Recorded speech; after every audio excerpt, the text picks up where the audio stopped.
Like and subscribe to my channel and click the bell icon to get new video updates. Analysis: Netanyahu is dragging Israeli democracy into the illiberal swamp. Throughout his long political career, Israeli Prime Minister Benjamin Netanyahu has invoked a popular phrase. Israel, he has often said, is an oasis of democracy in a region notable for its absence. Israel's freedoms, its elections and its rule of law, the argument went, contrasted with the status quo in the Middle East, which is largely ruled by absolute monarchs and struggling autocrats. Of course, the phrase always overlooks the millions of Palestinians who live there as second-class citizens in their own homeland, deprived of the same rights and freedoms accorded to Israeli neighbors. This reality has long been accepted by the West and swept under the rug by Israeli governments.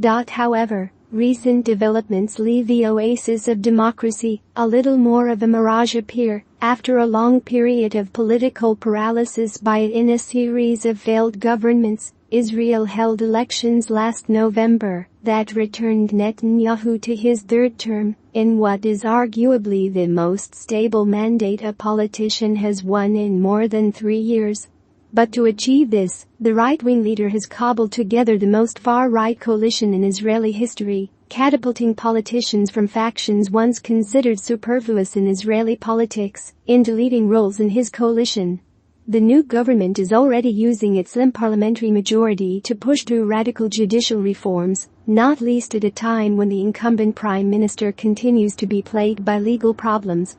Critics say the legislation will destroy the national system of checks and balances to shield Netanyahu from prosecution in 3 separate corruption cases, and encourage his extremist religious partners to push legislation to support the expansion of Jewish settlements in the West Bank, my colleagues explained.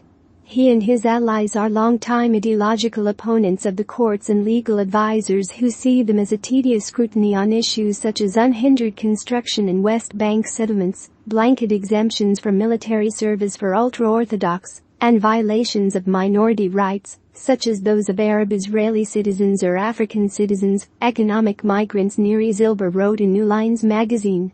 Netanyahu has suffered some setbacks. Over the weekend he had to sack a key cabinet ally, Aryeh Deri, leader of the ultra-Orthodox Shas party, after the Supreme Court ruled that he was unfit for the post because of a backlog of criminal convictions against him. Netanyahu regretted the decision and vowed to find a legal way to bring his coalition partner back to high office, despite weeks of demonstrations. The State of Israel was created so that there would be a place in the world where the Jewish person, the Jewish people, would feel at home, celebrated Israeli author David Grossman told protesters in Tel Aviv over the weekend. But when so many Israelis feel like strangers in their own country, something is obviously wrong.